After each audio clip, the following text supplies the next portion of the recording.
안녕하세요. 인생을 사기당한 것 같은 60대 여자입니다. 제가 말한 인생은 제 인생이 아닌 제 딸의 인생이에요. 저와 남편의 세 아이 중 가장 아픈 손가락이었던 딸은 삶의 마지막까지 아주 원통한 일을 겪었더군요. 그 사실을 뒤늦게 알고 얼마나 가슴을 치며 통곡했는지 모릅니다. 그리고 제 딸에게 원통함을 안겨준 사람은 저희 가족 모두가 철석같이 믿었던 인물인데요. 그런 놈에게 딸이 자기 인생을 맡겼었다고 생각하니 꼭 사기당한 것 같고 너무 우라가 치밀더라고요. 그 서글픈 이야기에 한 번만 관심을 기울여 주시겠어요? 저는 수원에서 남편과 닭갈비집을 운영하고 있습니다. 우리에겐 첫째인 딸과 둘째, 셋째인 두 아들이 있는데요. 건강했던 두 아들에 비해 큰딸은 어릴 때부터 유독 마르고 잔병실에도 잦았었어요. 쓰러지기도 몇 번 쓰러져 딸은 유독 저와 남편의 아픈 손가락이었죠. 그래도 동생들 잘 챙기며 착하게 자라준 딸은 성인이 된 후엔 어느 정도 많이 건강해졌습니다. 비록 여전히 키도 작고 몸무게도 42kg밖에 나가지 않았지만요. 성인이 된 아이들은 각각 취업해서 다른 지역으로 뿔뿔이 흩어졌어요. 공무원이 된 딸은 서울에서, 또 둘째와 셋째는 각각 전라도와 제주도에서 자취를 했죠. 뭐? 결혼하고 싶은 사람이 생겼다고? 뭐 하는 사람인데? 나보다 2살 많은 헬스 트레이너야. 내가 너무 약하고 말라서 몸 좀 만들어 보려고 전에 비싼 돈 주고 PT 수업을 끊었었거든. 알지, 엄마? 왜 헬스 개인 트레이닝. 그때 내 수업 맡아줬던 선생님이 바로 용래 오빠야. 오빠가 먼저 대시해서 한 2년 만났는데 그렇게 착하고 성실한 사람이 없다니까. 시간이 흘러 32살이 된 딸은 결혼하고 싶은 사람이 생겼다는 기쁜 소식을 전해주더군요. 그런데 딸은 예비 사위의 직업이 헬스 트레이너라고 말해준 겁니다.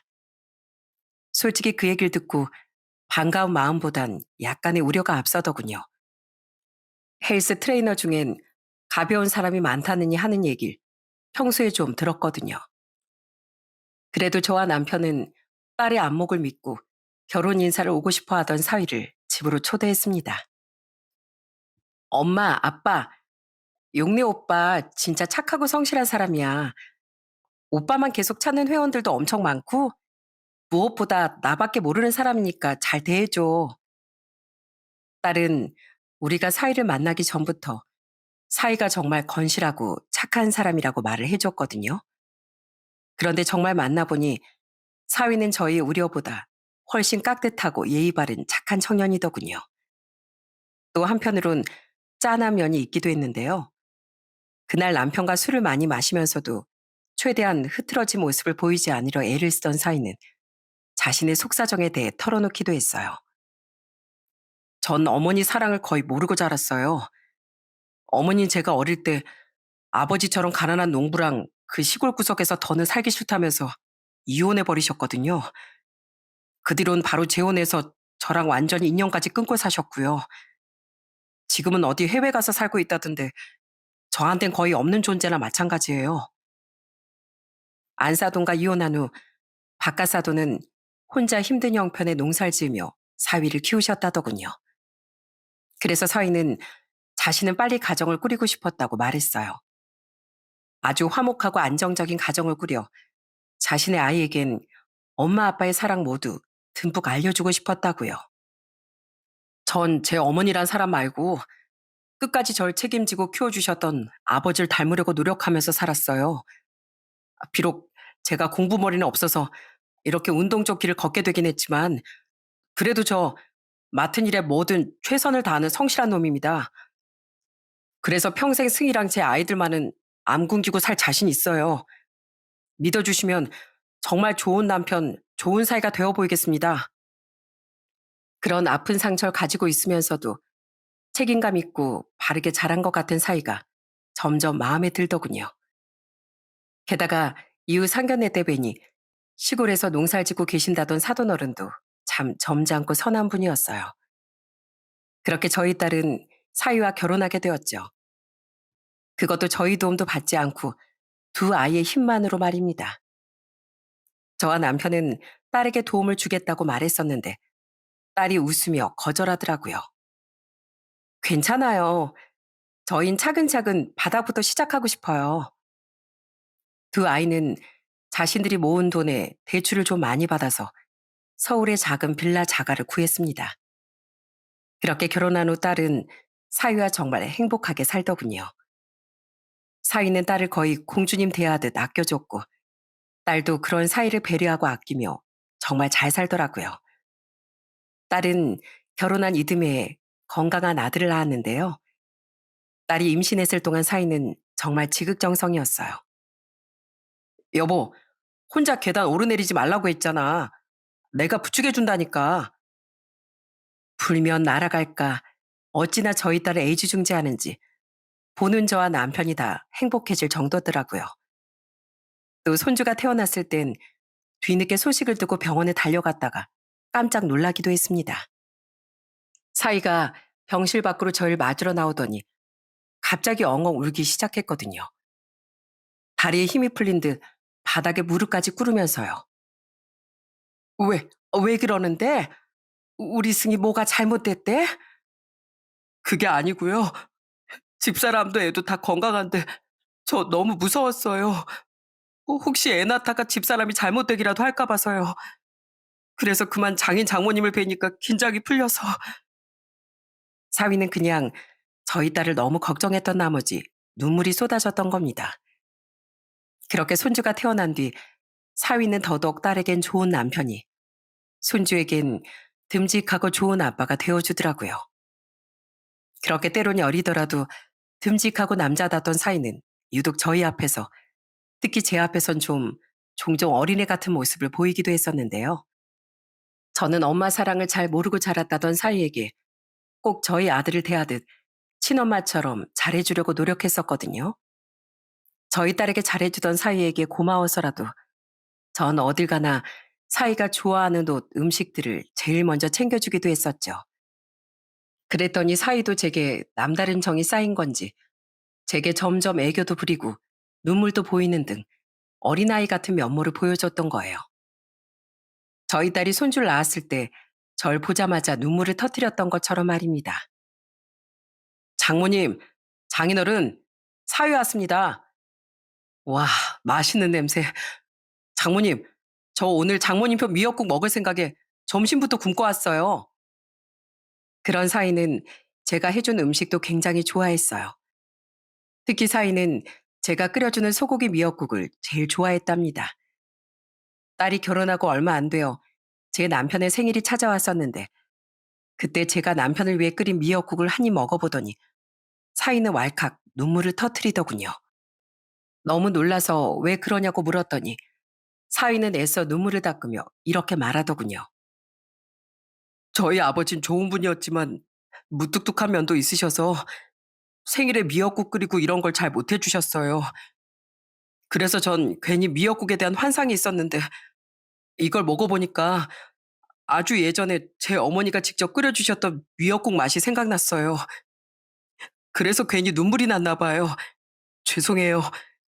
근데 맛은 장모님이 끓여주신 게 100배는 더 맛있네요. 저 이거 두 그릇 먹고 가도 되죠?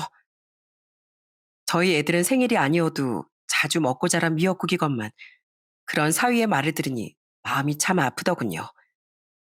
이후 전 사위의 생일만 되면 꼭 생일에 만나지 않더라도 사위에게 미역국만은 꼭 챙겨줬습니다. 집으로 초대해서 먹이기도 하고 애들이 바빠 보이면 슬쩍 미역국과 반찬을 만들어 서울의 애들 집까지 가져다 주기도 했죠. 그렇게 사위라는 새 가족이 생기며 저희 가족에겐 더 큰 행복의 나날이 계속됐습니다. 하지만 손주가 고작 3살 때 저희 딸이 난소암 3기 판정을 받으며 저희 가족에겐 불행이 들이우기 시작했어요. 말도 안 돼. 암이라니? 네가 술을 마시니 담배를 피우니? 너처럼 건강하게 살던 내가 왜?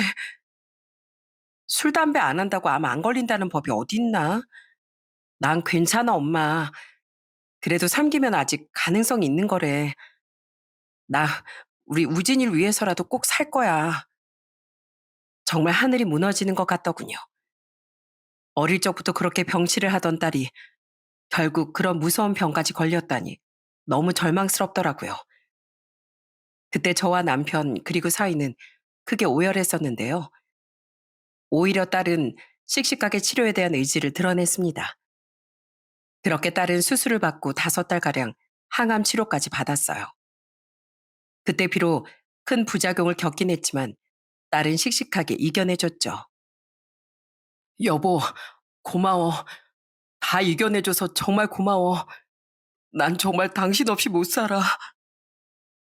딸이 마지막 항암 치료를 마쳤을 때 그동안 지극정성으로 딸을 간병했던 사이는 딸의 손을 잡고 펑펑 울었습니다. 이후 딸은 많이 호전되는 모습을 보였었는데 불행히도 그건 찰나일 뿐이었어요.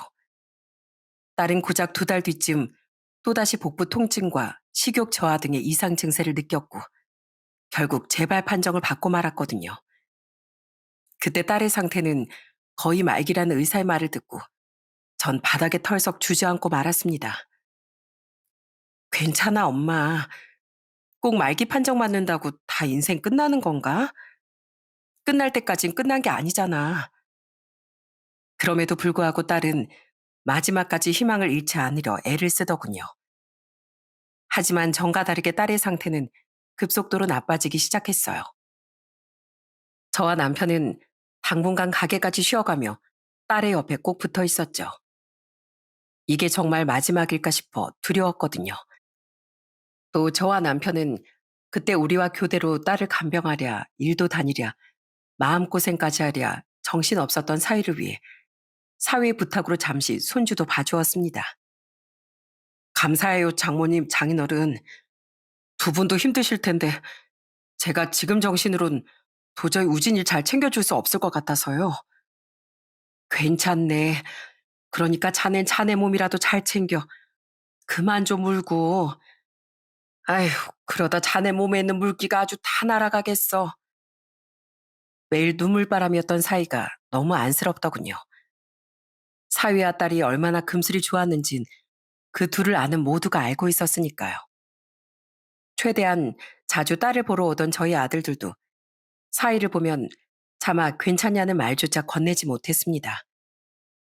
그런데 투병을 시작한 지 10달쯤 지난 어느 날부터 저희 딸은 툭 하면 눈물을 터뜨리더니 표정도 자꾸 우울해져 가기 시작했어요. 그전까진 그래도 최대한 밝은 모습을 보이려고 하던 애였는데 말입니다. 처음엔 애가 아파서 그런 건가 했지만 사위와도 분위기가 묘하게 싸늘한 것 같아 전 딸에게 몇 번이나 물어봤습니다. 너 대체 왜 그래? 무슨 일 있어? 왜? 이서방이랑 싸웠어? 아니야, 엄마. 그냥 힘들어서 그래. 엄마, 내가 없어도 우리 우진이 잘 챙겨줄 수 있지? 우리 우진이 내가 세상에 없어도 엄마랑 아빠가 잘 챙겨줄 거지? 당연히 그럴 거야. 그러니까 벌써부터 네가 없는 세상 얘긴 좀 하지 말어라. 제발. 딸은 그냥 몸도 마음도 힘들어서 그런 거라며 자꾸만 손주를 저와 남편에게 부탁하더군요. 자꾸만 자신이 없는 세상을 대비하려는 것 같은 딸의 말에 가슴이 찢어질 것 같았죠. 그래도 전 혹시 정말 무슨 일이 있는 건가 싶어 사위에게도 딸이 왜 그러는지 아냐고 물어봤었거든요. 그때 사위는 폭포수 같은 눈물을 쏟아내며 이러더라고요. 장모님도 눈치채셨어요? 아무래도 저희 집사람 저한테 자꾸 먼저 정을 떼려고 하는 것 같아요.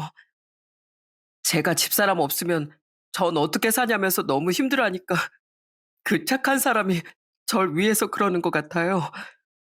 그럴수록 자꾸 집사람이 제 곁에서 멀어지는 것 같아서 저 너무 괴로워요, 장모님. 그런 사위의 말을 들어보니 착한 딸의 성격엔 또 그럴 수도 있을 것 같아 가슴이 미어졌습니다. 그리고 결국 딸은 얼마 지나지 않아 투병한 지 1년 만에 하늘로 가고 말았어요. 이제 고작 4살 된 손주를 두고 말이죠. 사돈 어른은 한달음에 달려와 장례식 내내 자리를 지켜주셨고 딸의 친구들과 공무원 동료들도 정말 수많은 분이 와서 딸의 마지막을 배웅해 주셨습니다. 그런 감사한 조문객들을 맞이하는 건 대부분 저희 아들들 차지였어요. 저와 남편도 딸을 잃은 슬픔에 정신을 차리지 못했고 특히 사위는 거의 정신 나간 사람처럼 울기만 했었거든요. 장모님, 저 이젠 어떻게 살아요? 살 수 있어. 자식 잃은 나랑 자네 장인도 남은 우리 자식들 생각해서 어떻게든 살아갈 거네. 더군다나 자네한텐 우진이가 있지 않나? 네, 맞아요. 우진이 생각해서라도 제가 힘을 내야죠. 근데 딱 장례식 때만큼이라도, 지금만큼이라도 저 우진이 생각 안 하고 마음껏 슬퍼하고 싶어요.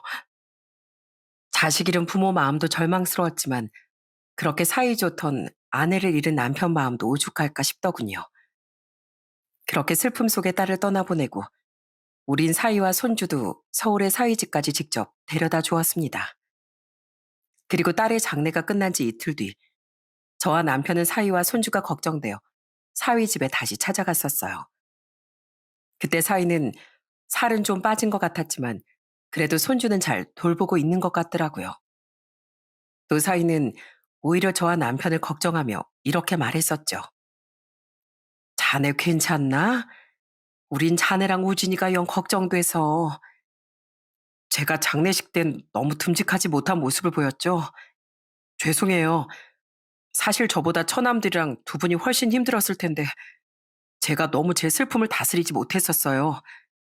저요. 사실 당연히 아직도 괴롭고 슬퍼요. 그래도 아직 엄마가 영영 하늘로 간지도 모르는 우리 우진이 위해서라도 저 씩씩해지려고요. 전 앞으로 재혼도 절대 안 할 거고요. 평생 우리 우진이 열심히 키우는 데만 신경 쓰면서 살 거예요. 너무 그렇게 단어 말어. 자네 아직 젊잖아. 아니에요. 저한텐 평생 여잔 승희 하나뿐인걸요. 그리고 저한텐 우진이 잘 키워내는 게 세상에서 제일 중요해요. 장인어른 장모님, 저 아빠잖아요. 강해요. 그러니까 제 걱정하느라 여기까지 또 오실 필요 없어요. 오히려 제가 두 분을 찾아뵈야죠. 사인, 앞으로 손주를 위해 강해질 거라며 전처럼 의젓한 모습으로 오히려 우리를 안심시키더군요. 그런 사이가 너무 안쓰럽기도 하고 기특하기도 했죠. 또 우린 그런 사이 덕에 손주 걱정은 한숨 덜고 집으로 돌아올 수 있었습니다. 사이가 원래 손주에게 얼마나 잘했는지 잘 알고 있었으니까요. 그렇게 저와 남편은 전보다 자주 수원으로 올라와 저희를 위로해줬던 아들들 덕에 슬픔을 달래고 사위와도 한 번씩 통화를 하며 딸이 없는 세상을 그렇게 살아갔어요. 그리고 딸이 세상을 떠난 지 두 달 뒤쯤 사위가 손주를 데리고 저희 집에 찾아왔더라고요. 자네 왔나? 아이고, 우리 우진이도 왔구나. 할머니, 할아버지. 사위가 손주와 잠깐 저희 집에 다녀간 지가 한 달 정도 됐었기에 저와 남편은 그들을 버선발로 맞아줬어요. 그리고 어딘가 표정이 결연해 보였던 사위는 저와 남편 앞에 무릎을 꿇곤 돈을 빌려달라는 부탁을 하더라고요. 앞으로 혼자 손주를 키우기 위해선 직접 헬스장을 차려야겠다며 말입니다. 제가 직접 헬스장을 차려야 돈도 전보다 더 벌고 시간도 자유롭게 쓸 수 있을 것 같아요. 직원들 몇 두면서요. 이제 집사람 옷까지 우진이 키우고 챙겨주려면 제가 시간이 많고 자유로워야 할 것 같아서요. 그래서 지금 좀 알아보고 있는데 생각보다 자금이 부족해요. 대출로 받을 수 있는 돈도 한계가 있어서요. 사위는 보증금 1억 5천에 월세 800짜리 매물을 눈여겨봐뒀는데 돈이 부족하다고 말하더군요. 사위는 울먹이기까지 하며 고개를 떨군 채 그 모자란 돈을 부탁했던 겁니다. 바깥사도는 사정이 좋지 않아 도와줄 형편이 안 되신다면서요. 얼마나 모자란데? 가계약금은 제가 낼 수 있어서 나머지 보증금은 한 1억 3천 정도 필요할 것 같고요. 내부 수리 비용이랑 헬스 기구들만 해도 몇 천이 드는데 그것도 제가 대출받고 모은 돈 다 털어놓으면 해결할 수 있을 것 같아요. 그래서 말인데요. 장인어른 장모님, 정말 죄송한데 저 보증금 1억 3천만 원만 좀 빌려주시면 안 될까요? 제가 여유 생기면 차근차근 꼭 갚을게요. 그리고 헬스장 사업이 생각보다 잘 풀리지 않는다고 해도 어차피 보증금이니까 나중에 그 돈 100원도 빼놓지 않고 고스란히 돌려드릴게요. 저 진짜 우진이랑 잘 살아보고 싶어서 그래요. 제발 도와주세요. 엄마도 없는데 아빠까지 계속 애 곁을 비울 순 없잖아요. 사위는 자신을 따라온다고 말한 회원도 많고 정말 헬스장을 성공시킬 자신이 있다며 연신 부탁했습니다. 평소 아들처럼 여겨왔던 사람이었고 사이가 돈 욕심이 있던 사람도 아니었기에 남편도 저도 크게 의심하진 않았었어요. 사이가 자신이 보고 온 매물이라며 직접 찍어온 사진들을 보여주기도 했었고요. 하지만 워낙 큰 돈이기에 고민할 시간이 필요했는데 결국 남편과 전 상의 끝에 사위를 도와주기로 했습니다. 어차피 보증금이니 돌려받을 수 있는 돈이기도 하고 손주를 위해 열심히 살고 싶다던 사위를 도와주고 싶었거든요.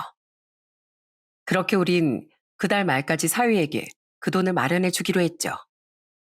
그리고 며칠 뒤 사위는 계약금을 넣고 왔다며 저희에게 전화를 걸더군요. 이제 잔금한 이달 말까지 잘 부탁드립니다, 장모님. 저 꼭 열심히 하겠습니다. 하늘에서 보고 있을 우진이 엄마를 위해서라도 저 진짜 최선을 다할 거예요. 그래, 우린 자넬 믿네. 그때까지만 해도 우린 사위를 철석같이 믿었습니다. 그리고 손주와 하늘에 있는 딸을 위해서라도 사위를 돕는 게 맞는 행동이라고 생각했었고요. 하지만 일주일 뒤 저는 아주 무서운 사위의 실체를 알아버리고 말았죠. 평일이었던 그날은 사위의 생일로 저는 저희 딸을 잃고 많이 쓸쓸해하고 있을 사위를 위해 사위의 집에 찾아갔습니다. 몇 가지 사위가 좋아하던 반찬과 사위가 제일 좋아하던 소고기 미역국까지 만들어 커다란 냄비에 담아서 말이죠. 저도 남편과 번갈아 가며 직접 차를 운전해서 다녔었거든요. 저는 홀로 고군분투하며 살아가고 있던 사위에게 그렇게라도 엄마의 따뜻함을 전해주고 싶었던 거예요. 남편은 잠시 급한 볼일이 있어 함께 가지 못했었고요. 오늘은 집에 일찍 들어와서 우진이랑 둘이 조용하게 생일을 보낼 거라더니 우진이를 챙기고 있나? 아니면 아직 퇴근을 못했나? 분명 집에 있을 거라던 사이가 전화를 받지 않아 전 음식들을 들고 사위의 집 앞으로 갔습니다. 전 우선 미역국이 든 무거운 냄비를 내려놓은 뒤 반찬이 든 쇼핑백은 손에 쥔 채 초인종을 눌렀어요. 누구세요? 그때 인터폰에서 흘러나온 목소리를 듣고 깜짝 놀랐습니다. 분명 사위와 손주밖에 없어야 할 그 집에서 웬 낯선 여자의 목소리가 들려왔거든요. 당황한 제가 아무 말 못하고 우물쭈물하고 있던 사이 현관문이 벌컥 열리더군요. 그리고 정말로 웬 모르는 젊은 여자가 나오더니 제게 다시 묻지 않겠어요? 어? 아주머니 누구세요? 그쪽은 누구세요? 네? 그런 아주머니 누구신데 남의 집에 와서 갑자기 저한테 누구냐고 물어보세요? 저도 어리둥절해서 그 여자에게 누구냐고 물었지만 그 여자는 그곳이 마치 자기 집인 듯 당당하게 다시 되묻더군요. 그렇게 이게 무슨 상황인가 잠시 그 여자 눈동자에 물음표를 띄우고 있는데 집 안쪽 화장실에서 마침 사이가 나오는 모습이 보였습니다. 편한 옷을 입고 수건으로 머리를 탈탈 털고 있는 모습을 보니 이제 막 퇴근하고 씻고 나온 것 같더라고요. 그런데 제가 사위에게 아는 척을 하기도 전에 그 여자가 인기척을 느끼고 뒤를 돌아보며 한 말에 저는 정말 기절할 뻔했어요. 다 씻었어? 여보, 근데 어떤 아주머니가 오셨는데 아는 분이야? 어? 누군데? 아까 우리가 시킨 배달 음식 온 거 아니야?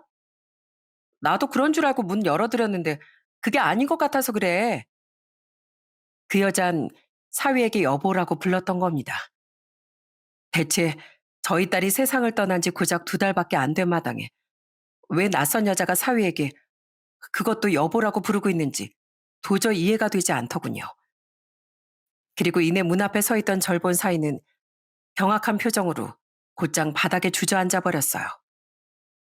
어? 어, 자네 뭐야? 지금 대체 이게 무슨 상황이야? 그리고 저 여자 누구야? 아, 그게 그 아는 동생인데요. 우리 우진이 좀 봐준다고 해서 잠깐 집으로 불렀어요. 뭐? 무슨 말 같지도 않은 소리야? 방금 저 여자가 여보라고 하는 소리 내가 다 들었는데. 이봐야 아가씨, 당신 누구야? 대체 누군데 이 집에 있냐고. 어찌나 놀란 건지 사위는 절 제대로 부르지도 못하고 변명부터 늘어놓더군요. 누굴 바보로 아는 건가 싶어 전 다시 그 여자를 보며 까랑까랑한 목소리로 물었습니다. 그러자 그 여자 또한 당황스러워하며 아주 경악할 만한 대답을 내놓더라고요. 어? 아니, 이게 무슨 일이야 대체? 저 오빠랑 동거하는 사람인데요. 조금 있으면 결혼할 예비 아내예요. 뭐라고요? 예, 예비 아내? 동거? 진짜 기가 찼습니다. 저희 딸이 간지 얼마나 됐다고 동거라뇨? 결혼이라뇨? 그런 그 여자의 말에 사위는 황급히 자리에서 일어나 그 여자 입을 막으려고 이러더군요. 조용히 해 좀. 이분 우리 장모님이시라고. 뭐? 어머, 어떡해. 난 몰라. 눈치를 보니 그 여자 또한 사위가 사별한 지 얼마 안 됐다는 걸 아는 것 같았습니다. 저는 너무 충격을 받아 쇼핑백을 바닥에 툭 떨궜어요. 그리고 그 순간 할머니다 할머니 하고 해맑은 모습으로 절 부르며 손주가 나오더군요. 안에서 TV 소리가 들리는 걸 보니 4살 배기 손주는 TV를 보다 소란스러운 소리를 듣고 나와본 것 같더라고요. 저는 너무 경황이 없어 우선 좋게 좋게 손주에게 방으로 좀 들어가 있으라고 말해줬습니다. 아직 잘은 모르겠지만 분명 사이가 제 딸과 우리의 뒤통수를 세차게 후려친 것만은 확실한 것 같았거든요. 그러지 않고서야 어떻게 딸이 세상을 떠난 지 2달밖에 안 된 마당에 다른 여자가 그놈의 예비 아내라는 말을 하고 있었겠습니까? 사위는 뻔뻔하게 저희 딸과 살던 그 집에서 다른 여자와 벌써부터 동거를 하고 있었던 거예요. 자네 여태까지 우리한테 한 말 전부 거짓말이었나? 아직 자네도 젊으니까 평생 자네가 혼자 살기만을 바란 건 아니었네. 그런데 우리 딸 간지가 고작 2달이야, 2달. 근데 2달 만에 여자가 막 생긴 것도 아니고 이미 동거를 하고 있고 결혼까지 약속했다고? 자네 우리 딸 가기 전부터 저 기집애랑 바람 피웠지? 어? 아, 그게 아니고요, 장모님. 아니긴 뭐가 아니야. 말 더듬는 거 보니까 확실한데. 아이, 진짜 환장하겠네. 그러니까 내가 아무한테나 문 열어주지 말라고 했잖아, 당신. 슬쩍 찔러봤더니 역시나 그놈은 저희 딸이 세상을 떠나기 전부터 바람을 피우고 있었던 게 맞았더군요. 순간 언젠가부터 자꾸만 울고 사이와 사이도 어색해 보였던 딸의 모습이 떠올랐어요. 저는 우라가 치밀던 와중에 설마 싶어 물었습니다. 아무나? 내가 아무난가? 잠깐. 설마 자네가 바람 피우고 있던 걸 우리 승희도 알고 있었나? 그래서 애가 그렇게 울고 우려하고 그랬던 거야? 설마 암투병 중인 우리 딸한테 그런 잔인한 짓을 저질렀나 자네? 얼른 바른 대로 말하지 못해? 아, 그게 집사람이 우연히 알게 되긴 했었는데요. 저, 정말 우리 딸이 알고 있었다고? 그걸 우리 딸이 가만히 있었단 말이야? 심장이 쿵하고 떨어지는 것 같더군요. 제발 아니길 바랬건만 딸은 사위의 바람을 이미 알고 있었던 겁니다. 그리고 이어진 제 질문에 사위는 우물쭈물하며 답을 하지 못했었는데요. 그런 그놈 대신 그 상간녀가 고개를 빳빳이 쳐들고 더 충격적인 말을 해주더군요. 여보, 이미 그 여잔 이 세상에 없잖아. 그럼 저 아줌마도 사실상 당신이랑 남남이나 다름없는데 왜 그렇게 눈치를 봐? 그냥 솔직하게 다 말해. 이봐요, 아주머니. 용내 오빠가요. 아줌마 딸한테 그랬대요. 아줌마 딸한테 마음이 식었어도 우진이만은 여전히 사랑하니까 끝까지 우진이만은 오빠가 책임지고 키울 거라고요. 그런데 괜히 아줌마랑 아줌마 가족한테 오빠가 바람난 사실 알리면 그땐 우진이 그냥 고아원에 버리고 나 몰라라 할 거라고 했대요. 뭐, 뭐라고? 아휴, 못 알아들으세요? 아줌마 딸은 분했어도 자기 아들을 생각해서 꾹 참았던 거라고요. 그러니까 아줌마도 잘 생각하세요. 저희가 우진이 진짜 고아원에 보내버리는 거 싫으시면 앞으로 우리 인생에 신경 끄고 아줌마 인생이나 잘 사시라고요. 어차피 사별한 마당에 용래 오빠가 어떻게 살든 사실 아줌마 알 바는 아니잖아요. 야, 윤채은, 너 그만 못해? 진짜 왜 그렇게 입이 방정이야? 이번에 헬스장 차릴 비용 도와주기로 한 사람이 바로 장인 장모님이라고. 근데 그걸 그렇게 다 떠들면 어떡해? 어? 헬스장을? 그래. 그럼 내가 그 보증금 비싼 헬스장을 어떻게 또 차릴 생각을 했겠어? 사위가 저와 남편에게 돈을 빌린 것을 몰랐던 상간녀는 제가 알지 못했던 충격적인 모든 진실을 전부 떠벌렸던 겁니다. 그리곤 사위가 화를 내며 말리자 그제 얼굴이 파랗게 질려 입을 다물더라고요. 저는 왈칵 쏟아진 눈물을 참을 수가 없었어요. 그 착했던 딸이, 어떻게든 씩씩한 모습을 보이려던 딸이, 그렇게 믿었던 사위로 인해 절망과 배신감 속에서 눈을 감아야 했다고 생각하니 정말 억장이 무너졌죠.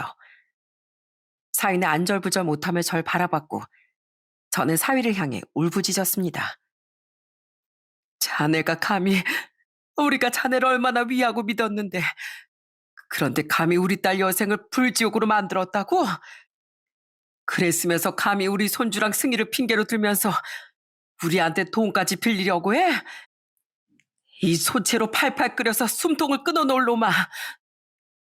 장모님, 어! 전 그놈에게 바닥에 내려두었던 냄비 안의 미역국을 전부 끼얹어 버렸어요. 수원에서 서울까지 가는 동안 식어서 화상을 입을 정도로 뜨겁진 않았겠지만 그래도 양이 많았으니 꽤나 뜨겁긴 뜨거웠을 겁니다. 사위는 머리와 몸이 온통 미역 건더기로 엉망이 된 채 으악하며 날뛰더군요.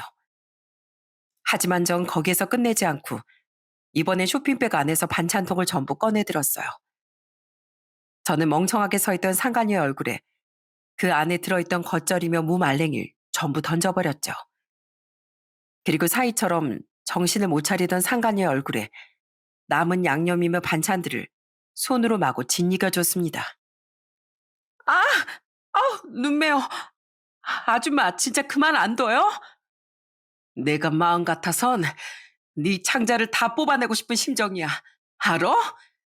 감히 그렇게 착했던 우리 딸 눈에 피눈물을 내? 이서방 자넨 뭐? 평생 자네 부친을 닮으려고 노력했다고? 아니, 자넨 자네 버리고 간 자네 모친보다도 못한 벌어지고 쓰레기야. 세상에 남이 몹쓸병에 걸렸다고 해도 마음 아파지는 게 사람인데 자기 아내가 갈날까지 받아놓고 있는 상황에서 감히 바람을 피웠다고? 그걸 가지고 또 겁박까지 하고? 너 같은 놈 때문에 우리한테 아무 말도 못하고 승희 걔가 얼마나 원통했을 거야. 장모님, 잠시만요. 우선 진정 좀 하시고요. 진정? 이 천하의 찢어발길놈 같으니라고. 내가 아주 너 평생 처절하게 망하라고 이산저산 다 찾아다니면서 빌 거야. 알았어? 세상에 그 어떤 짐승, 아니 구더기를 데려다 놓는다고 해도 너보단 나을 거야. 내가 너 얼마나 철저하게 망하나 평생을 지켜볼 거야. 그리고 전 겨우 정신을 차린 사위에게도 남은 반찬통을 죄다 집어던지며 악담을 퍼부었어요. 그놈은 돈 때문인지 자꾸 절 진정시키려고 했는데 급하게 제게 다가오다 바닥에 떨어진 미역 건더기들을 밟고 뒤로 나자빠지더군요. 저는 크게 울려 퍼진 그놈의 엉덩방아 소리를 들으며 흐르는 눈물을 주체하지 못하고 그곳을 나와버렸습니다. 너무 분하고 또 분해서 전 운전대에 앉아 시동도 걸지 못하고 한참을 흐느꼈어요. 제 딸이 너무 가여워서요. 그리고 전 도저히 분해서 그냥 집으로 갈 수가 없어 사위가 일하던 헬스장으로 찾아갔어요. 그곳은 손주를 낳았던 해 사위가 이직한 곳이었는데 딱 한 번 볼 일이 있어 헬스장 앞까지만 가본 적이 있었기에 위치와 이름을 기억하고 있었죠. 내가 아주 단단히 망신 줄 거야, 그 망할 자식. 이곳 사연들을 들어보면 이런 일이 있을 때 직장부터 찾아가 악인의 실체를 까발리고 망신을 준다기에 저도 무작정 그곳부터 찾아갔던 겁니다. 그런데 사위는 이미 헬스장을 그만둔 후였더라고요. 벌써 그만뒀다고요? 언제요? 이용래 그놈에 대해 아는 거 있으면 다 말 좀 해주세요. 부탁드려요. 저는 그놈에 대해 뭐라도 알아내려 헬스장 관계자에게 사위에 대한 뒷조사라도 시도했습니다. 곤란해하던 관계자는 그놈의 장모라는 말을 듣고 머뭇대다 이야기를 털어놓더군요. 사위는 일할 때도 문제가 많던 사람이었다고 해요. 몰래 여자 회원들하고 밖에서 데이트도 하고 꼬셔대는 일도 잦아 헬스장 대표가 엄청 싫어했었다고 하더군요. 그리고 놀랍게도 상간녀 또한 그 헬스장에서 사위와 함께 일했던 트레이너였다고 합니다. 상간녀도 딱 그놈처럼 남자 회원들을 꼬셔서 PT 수업을 계속 등록하게 하고 선물까지 받고 다녀서 직원들의 눈총을 엄청 샀다고 해요. 똑같은 연놈들끼리 눈이 맞았던 거죠. 심지어 사이는 유부남이었는데도 그러고 다녔으니 그 둘 다 대표 눈밖에 난 진 한참 됐었는데 어느 날 대표가 우연히 그 둘이 바람까지 7개월째 피우고 있었다는 걸 알게 됐다고 하더군요. 그때 완전히 난리 났었어요. 안 그래도 계속 벼르고 있었는데 이제 내 헬스장에서 그런 더러운 짓거리까지 벌이다 헬스장 문 닫게 할 생각 있냐고 대표님이 얼마나 소리 지르셨는지 몰라요. 그때가 이용래 그놈 아내, 아, 아주머니 따님이라고 하셨죠? 예, 예. 아주머니 따님이 세상 떠난 지 얼마 안 됐을 때 그런 일이 발각돼서 다들 손가락질하고 욕하고 난리도 아니었어요. 그때 대표님이 난 사람 아닌 것들은 고용할 생각 없다면서 그들을 다 잘라버리셨어요. 근처 헬스장에도 소문 싹 다 퍼뜨려서 다시 취업도 못하게 할 거라면서요. 그 둘 다 웃긴 게 처음엔 잘못했다고 싹싹 빌더니 나중에 막 욕짓거리를 하면서 나가더라고요. 이딴 헬스장보다 더 좋은 헬스장 차려서 아주 잘 먹고 잘 살 거라고요. 억장이 무너졌습니다. 그러니까 그 두 연놈은 저희 딸이 그 고통스러운 암으로 투병 중일 때부터 지금까지 무려 7달 넘게 그 더러운 관계를 맺고 있었던 거예요. 그리고 사이는 저와 남편에게 돈을 빌려 무려 그 여자와 함께 헬스장을 차리려고 했던 겁니다. 헬스장에서 잘리고 근처 다른 헬스장에도 취업이 어렵게 되자 아예 저와 남편을 등쳐 먹으려고 했던 거죠. 감히 저희 딸을 배신한 주제예요. 저는 너무 큰 분노로 부들부들 떨기까지 하며 집으로 돌아와 남편에게 이 모든 사실을 말해주었어요. 뭐야? 그 자식이? 우리 승희 어떡해? 가여워서 어떡해? 남편도 저처럼 분노로 몸을 떨다가도 원통함을 안고 눈을 감았을 딸을 생각하며 대성통곡했습니다. 그리고 제가 집으로 돌아온 지 몇 시간 안 돼 사이 그놈이 겁도 없이 집으로 찾아왔더군요. 그 와중에 미역국을 뒤집어 썼던 몸은 씻은 건지 멀끔한 채로요. 저는 문을 열어주지 않으려고 했는데 왜인지 남편이 문을 벌컥 열어줬어요. 그놈은 문이 열리자마자 현관에 바로 무릎을 꿇고 싹싹 빌더라고요. 죄송합니다, 장인어른 장모님. 제가 그랬으면 안 됐는데 그만 잠시 유혹에 흔들리고 말았어요. 저 당장 헤어질게요. 그리고 앞으로는 정말 평생 우리 우진이만 보면서 살게요. 이번 달 말까지 얼마 남지도 않았는데 저 나머지 보증금 못 내면 큰일 나요. 계약금 다 날린다고요. 그리고 그 계약금이야 그렇다 치더라도 헬스 기구들도 저 이미 다 구입 신청해놨단 말이에요. 싸게 사려고요. 그게 다 얼만데요. 저요. 그 헬스장 꼭 개업해야 돼요. 제발 한 번만 용서해 주세요. 그거 제 전 재산을 들여서 투자한 거란 말이에요. 제발 도와주세요. 우리 우진이를 봐서라도 두 분 딸을 생각해서라도 제발 도와주세요. 그러면 그렇지. 그놈이 진짜 반성을 해서 저희 집에 찾아왔겠습니까? 당장 헬스장 계약이 무산되면 쪽박차게 생겼으니 살려달라고 찾아온 거죠. 그때 남편은 그 괘씸한 놈의 얼굴에 주먹을 내리 꽂아버리더군요. 저희 남편이 나이는 60대가 됐어도 아직 힘은 꽤나 센 편이었거든요. 워낙에 덩치도 크고 공장 다닐 때부터 몸쓰는 일을 많이 해서요. 그런 남편의 주먹을 맞은 사이는 얼굴을 감싸지고 으긋거리더군요. 남편은 그런 그놈을 짐짝 치우듯 발을 사용해 집 밖으로 떠밀면서 말했죠. 감히 우리 딸한테 그딴 짓을 해놓고도 우리한테 돈을 바래? 내가 이대로 네 놈한테 한 방도 못 먹여주면 나중에 우리 딸 볼낯이 없을 것 같아서 문 열어줬다. 돈 같은 소리 하고 있네. 네 놈이 당장 길바닥에 나앉는다고 해도 우리 눈 하나 깜빡하지 않을 거니까. 아니, 오히려 박수갈채 보낼 거니까 당장 나가. 알았어? 이 천벌 받을 놈 아주 지옥 불구덩이나 빠져버려. 우린 그놈이 만약 우릴 고소했다고 한들 신경도 쓰지 않았을 겁니다. 마음 같아서 나의 그놈을 직접 우리 손으로 요절을 내주고 싶었으니까요. 그런데 그렇게 저희에게 쫓겨난 그놈은 그 뒤로도 매일같이 심할 땐 하루에 2번씩도 저희에게 매달리더군요. 저희가 문을 열어주지 않으니 집 앞에서 난리를 치거나 모르는 번호로 전화나 문자를 보내면서요. 그 와중에 사람들 많은 곳은 창피했는지 저희 가게로는 찾아오지 않았죠. 장모님, 장인어른, 저 한 번만 살려주십시오. 네? 그 헬스 기구들 계약금에 들어간 돈들 다 제 거란 말이에요. 그 여자 돈은 한 푼도 안 들어갔어요. 저 대출까지 받고 영끌해서 그 헬스장 차리려고 했던 건데 그것들 날리면 저 진짜 개털돼요. 헬스 기구들도 싸게 사들였던 거라 다시 팔아도 더 헐값밖에 못 받는다고요. 장모님, 제가 어떻게 하면 될까요? 네? 저 그 여자랑도 진즉 헤어졌어요. 진짜예요. 어차피 그 여자 장모님이 다녀가신 날 이미 헬스장 차리긴 다 튼 것 같다면서 집을 나가버렸단 말이에요. 나쁜 기집애. 걘 처음부터 절 진지하게 생각도 안 했던 거예요. 역시 저한테 승희뿐이었는데 그걸 제가 너무 늦게 깨달았어요. 제발 저 한 번만 용서해 주세요. 정말 질려버릴 것 같더군요. 하지만 경찰에 신고해서 쫓아도 내고 전부 무시했더니 이번엔 그놈이 술까지 취해서 또 집 앞에 찾아왔더라고요.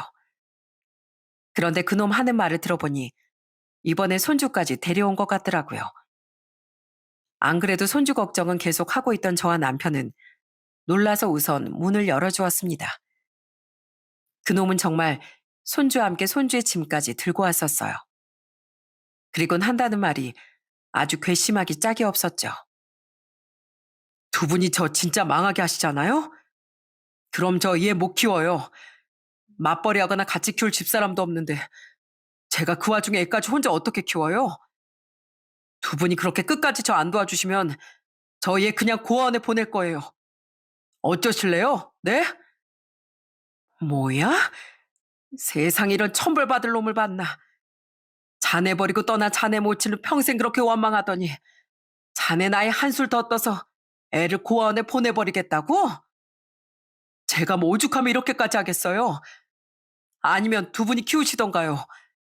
그 연세 이 어린애 키우는 게 아주 고생스럽고 좋겠네요. 그죠?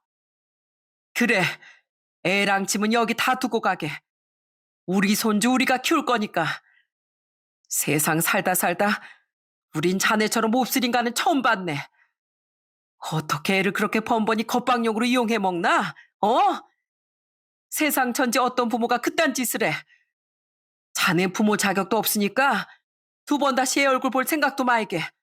알았어? 아, 예. 어디 한번 키워보세요, 그럼.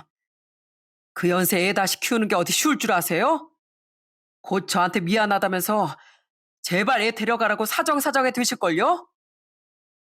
그놈은 기가 막히게도 또 손주를 이용해 자신의 사리사욕을 채우려고 했던 겁니다. 안 그래도 손주가 걱정된 와중에 그 꼴을 보니 정말 속이 뒤집어지더라고요. 저와 남편을 술에 취해 비틀거리던 그놈을 소금까지 뿌려 쫓아냈어요. 엉엉 울던 손주를 짐과 함께 얼른 집으로 들이면서요. 손주가 아직 어려서 다행이지 애가 어른들 말귀를 다 알아들었으면 얼마나 큰 상처가 됐을까 생각하니 너무 가슴이 아팠습니다. 이후 손주는 쭉 저와 남편이 맡아서 키우게 됐어요. 차라리 잘된 일이라고 생각했죠. 그리고 사위는 결국 계약 기간이 지나 계약금은 모두 날리고 계약도 무산됐다고 하더군요. 대출을 이미 받은 상황에 추가로 받는다고 해도 1억이 넘는 그 거금을 채우긴 무리였던 겁니다. 미리 사뒀다던 헬스기구야 헐값에 처리했는진 어쨌는진 잘 모르겠네요. 어쨌든 확실한 건 그놈은 그 일로 몇천이라는 생돈을 날리게 됐다는 거예요. 아주 어정쩡하게요. 그리고 그때로부터 지금은 2년이 지났는데요. 들리는 소문으론 그놈은 조그마한 지방의 헬스장에서 트레이너로 일하고 있다고 하더군요. 그놈은 살던 집을 팔고 그 지방으로 내려간 모양인데 그 작은 집을 판 돈으로 집 대출금을 포함해 아직 산더미처럼 남아있던 대출금을 갚고 나니 그 시골에 가까운 지방에서 작은 전셋집 하나 구할 정도밖에 여유가 남지 않았었나 보더라고요. 그리고 2년 전 모든 사실을 알게 된 사돈어른은 그놈과 인연을 끊어버리셨다고 해요. 죄송합니다. 제가 자식을 잘못 키웠습니다. 제가 하늘에 있는 애미한테 들 낯이 없네요. 사돈어른은 그때 저와 남편에게도 전화해 직접 사과를 하셨습니다. 그놈과 달리 성정이 고든 분이었으니 자식의 허물을 용서하지 못하셨던 거죠. 그렇게 가족도 돈도 다 잃은 사이는 그동안 제게 번호를 바꿔가며 몇 번이나 가소로운 연락을 시도했었어요. 저 그 여자랑 헤어진 후로 진짜 아무도 안 만났어요, 장모님. 그렇게 혼자 외롭게 지내고 있다 보니까 우리 우진이가 너무 그리워요. 제가 정말 잘못했어요, 장모님. 저 한 번만 용서해 주시면 앞으로는 정말 평생 승희한테 속지 않은 마음으로 살게요. 그렇게 애가 보고 싶다는 사람이 애를 우리한테 맡겨만 놓고 양육비 한 번을 안 보내나? 애 양육비 보내라고 내가 몇 번을 말해?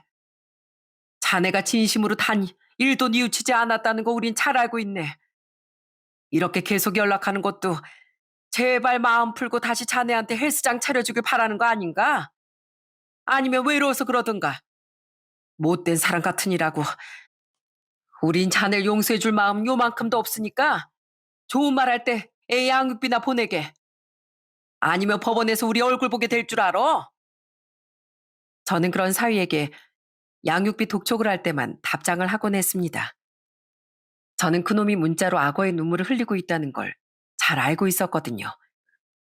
그리고 그 용서할 수 없는 놈이 계속 양육비를 보내지 않는다면 아주 유능한 변호사를 알아봐서 못 받아낸 양육비를 다 청구해서 받아낼 생각이에요. 할머니, 엄만 언제 와요? 어디 갔어요? 엄마? 우리 우진이가 좀 크면 엄마가 어디 가셨는지 알게 될 거야. 대신 지금은 할머니가 엄마 사진 보여줄까? 좋아요. 엄마 보고 싶어요. 얼마 전 엄마를 보고 싶어 하던 손주에게 딸의 사진을 보여줬습니다. 벌써부터 애가 엄마 얼굴을 잘 못 알아보는 것 같기에 참 마음이 아팠죠. 그래도 손주는 다행히 아빠는 찾지 않고 잘 지내주고 있어요. 저와 남편과 함께 손주를 챙겨주려 자주 저희 집에 놀러 오고 있는 두 아들도 손주에게 최대한 아빠의 빈자리를 메꿔주려고 노력하고 있고요. 그렇게 손주는 다행히 잘 지내고 있지만 아직도 저와 남편은 손주를 보면 문득문득 딸이 떠올라 눈물을 삼키곤 합니다. 아직도 모든 걸 알고서도 속으로 고통을 삼켜야 했던 딸을 생각하면 가슴이 찢어질 것 같네요. 딸은 그래도 그놈이 마지막까지 손주는 잘 챙겨줄 거라 믿으며 눈을 감았을 겁니다. 그런데 마지막까지 손주를 이용해 저희를 겁박하려 했던 그놈의 모습을 딸이 봤더라면 통곡을 했을 것 같습니다. 그놈이 아무리 손주를 아껴 썼다고 한들 결국 자기 자신을 위해서라면 자식마저도 쉽게 버릴 악질이었다는 걸 이젠 잘 알고 있어요. 그러니 저와 남편은 그런 그놈에게서 평생 손주를 잘 지켜내며 밝고 바르게 키워낼 겁니다. 그것이 하늘 품고 세상을 떠난 딸에게 우리가 해줄 수 있는 마지막일 테니까요. 제가 이곳에 사연을 보내게 된 이유는 천벌 받을 짓을 하고 산 겁없는 인간의 말로는 결코 좋지 못하다는 걸 알리고 싶어서랍니다.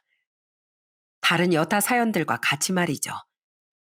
그래서 제발 저희 딸과 같은 가연 피해자가 더는 생기지 않았으면 하는 간절함을 이 사연에 간절히 담아보았습니다.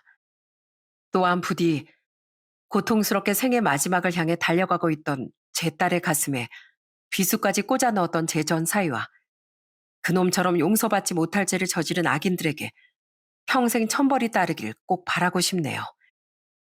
그럼 전 이만 여기서 사연을 마쳐볼게요. 제 이야기에 끝까지 관심 주셔서 감사드립니다.